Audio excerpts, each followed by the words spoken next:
Hey, what's up guys? Today I'll show you a thriller film, The Prodigy. Spoiler ahead, watch out and take care. A woman covered in blood escapes from a house in the middle of nowhere.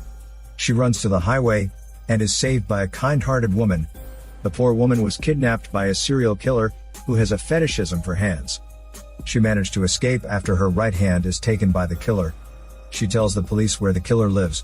Soon the police come and surround the killer's house. Moments later, the killer walks out of the house naked. The police shoot him immediately, because they thought he was going to take out a gun. When they approach, they realize it is not a gun, but a woman's right hand. At the time of the killer's death, John's wife Sarah goes into premature labor. Their son Miles was born with blood marks, surprisingly similar to the ones on the killer's chest. The couple adores this baby boy whose pupils have different colors. Miles is very different from an ordinary kid since he was born. When he is 4 months old, he doesn't cry during an injection. What's more, he can even utter some simple words, which surprises the doctor.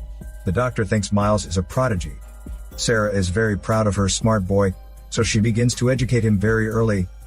When Miles is 5, he receives an IQ test, the result of which shows that his IQ is much higher than the ordinary kids. The doctor suggests he should go to a school for gifted kids. However, his development of empathy lags behind his peers. Blinded by the joy of having a genius kid, Sarah doesn't take it seriously. When Miles turns 8, they find him a babysitter. One night the babysitter turns off the TV as his mother required, which annoys Miles. Miles tricks the unsuspecting babysitter into going down to the basement. The babysitter steps onto some sharp objects and falls down the stairs, breaking her leg. When Miles is questioned by his mom, he feels innocent and claims no memory of that.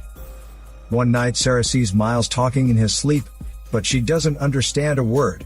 She is a bit worried, so she records him talking. When Miles wakes up, Sarah asks him if he had a bad dream. Much to her surprise, he says he had a nice dream. Not long after, something worse happens in school. Miles attacks a classmate with a wrench, simply because that kid refuses to exchange partner with him. Sarah is frightened by her son's violent behavior. So she brings Miles to a psychiatrist and turns over the tape of his sleep talking. The psychiatrist is not sure what happened to Miles. She suspects that Miles might suffer some kind of abuse. Coincidentally, Sarah's husband was abused when he was young. But when confronted that night, the husband denies that he has ever touched Miles. The couple then fall into an argument. Sarah is awake the whole night. When she goes to check Miles, she sees Miles is talking gibberish in his sleep again. More disturbingly, when waking up, Miles tells Mom that there is another man living in his head. After listening to the tape of Miles' sleep talking, the psychiatrist tells about Miles to her friend, an expert on reincarnation. Days later, Sarah goes to meet the expert, who tells her what Miles speaks in his dream in a rare dialect, and the words have horrible meaning. Sarah finds it hard to believe. To persuade Sarah, the expert tells her a similar case he encountered in India. But Sarah still doesn't want to believe the so-called rebirth. Especially when she hears that the spirit that intends to take over Mills is evil, she feels insulted a lot by that. The expert and the psychiatrist are worried about Miles, because they know if they don't help the spirit fulfill what it hasn't finished, soon Miles' body will be completely controlled by the spirit. However, Sarah refuses their help and returns home in anger. While playing games with Miles at home, Sarah notices that there's a change in Miles' behavior and the way he looks at her and touches her hand. In fear and confusion, Sarah plays the CD the expert gave to her. Sarah's husband comes into the bedroom and sees it. He thinks it's all nuts. Later, Sarah sees Miles's face changes into an adult's face, which makes her more nervous. One day, Miles secretly sharpens a pair of scissors, intending to use it for some unknown reason. Not long after, her dog is missing. John asks Miles to look for the dog with him, but Miles ignores him, focusing on playing his games. John shuts down the TV and takes Miles out with him. Miles doesn't seem to be concerned about the dog at all. He even tells John that everyone is going to die one day, even John. As a father, John doesn't like Miles talking to him like that. He stops the car and tells him off. Somehow Miles starts to talk about John's abusive childhood, which astonishes John greatly, because neither he nor Sarah has ever told him about it. At home, John happens to find Miles has been recording their bedroom with a baby monitor. John is so angry that he is going to teach Miles a lesson. Sarah stops him and lets him stay in a friend's place until he calms down. When Sarah is bathing Miles, she's terrified to see it happens more often, that Miles's body is controlled by the spirit. That night, Sarah has a bad dream. When she wakes up, she sees that Miles is standing silent at the door. She lets Miles sleep with her. Suddenly, Sarah finds a lot of flies in the house. She follows the flies to the basement and finds dried blood on the floor. Miles apologizes while helping Sarah open a board under the cabinet. There, they find the dog's body. Sarah can't stand it anymore, therefore, she brings Miles to the expert again. The expert asks Sarah to stand outside of the room while he hypnotizes Miles. During the session, Miles threatens the expert to stop it. Otherwise, he will accuse the expert of molestation. At first, the expert refuses to follow his words, but when he hears the spirit's evil plan, he finally compromises. After telling Sarah the regression didn't work and seeing her off according to the spirit's instruction, the expert finds the name Edward carved into his couch by Miles. He realizes that it might be the clue left by the little Miles about the spirit living inside. Sarah drives Miles home and sees John is waiting at the garage. John tells Sarah that he finds Miles a reform school. Sarah doesn't want to send Miles there, but she doesn't know what else she can do. At midnight, Sarah receives a call from the expert.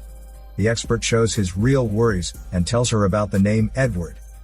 Upon searching the name, Sarah's astonished to find Edward was a serial killer who had the same colors of pupils as Miles.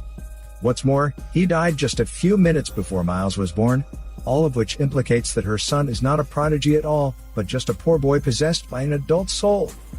Sarah also learns that Edward killed 9 women and cut their hands off for collection. The 10th victim escaped before he killed her, who now publishes her experience. While she is still on the phone, she hears something and goes for a check. But it is just her husband standing on the stairs. The next day, they take Miles to the school bus as usual. Then John picks up Miles from school after 1 hour and plans to send him to the facility. While Sarah is packing up for Miles at home, she finds the book published by the survivor and other information in Miles's closet. Sarah suddenly realizes Edward's unfulfilled wish is to kill the woman who escaped. On their way to the facility, Miles, who now is controlled by Edward, cuts John's safety belt and stabs him with a pair of scissors. The car loses control and hits a tree, causing John to fall into a coma. Seeing what happened to her husband, Sarah decides to accept the expert's suggestion, helping Edward finish what he wants, so as to set her son free from his control. With that plan in mind, Sarah asks Miles to take pills to fall asleep. Later, she finds the survivor and gains her trust by pretending to be her fan. Sarah loads her gun in the bathroom. But she doesn't have the heart to kill the innocent woman. Just then, Miles, who is supposed to be sleeping at home, appears in front of the woman with a knife in his hand.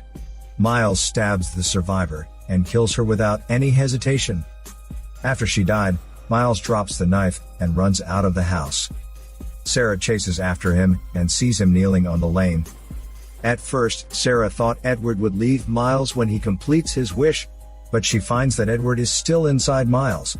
Much to her shock, he tells her that Miles is long gone. Hearing this, Sarah can't resist the anger anymore and tries to shoot the demon who has her son's body. With the sound of a gunshot, Sarah collapses instead. It turns out she is shot by a farmer passing by, who thought she was going to kill the innocent boy. Sarah tries to tell the truth, but she can't. In the end, she dies with regret. Sometime later, Miles is taken to a foster home. When he sees the hostess's beautiful hands, he smiles creepily. While Miles stares into a mirror in his new home, the mirror reflects the horrible image of Edward. This is Daniel CC Movie Channel. Peace out.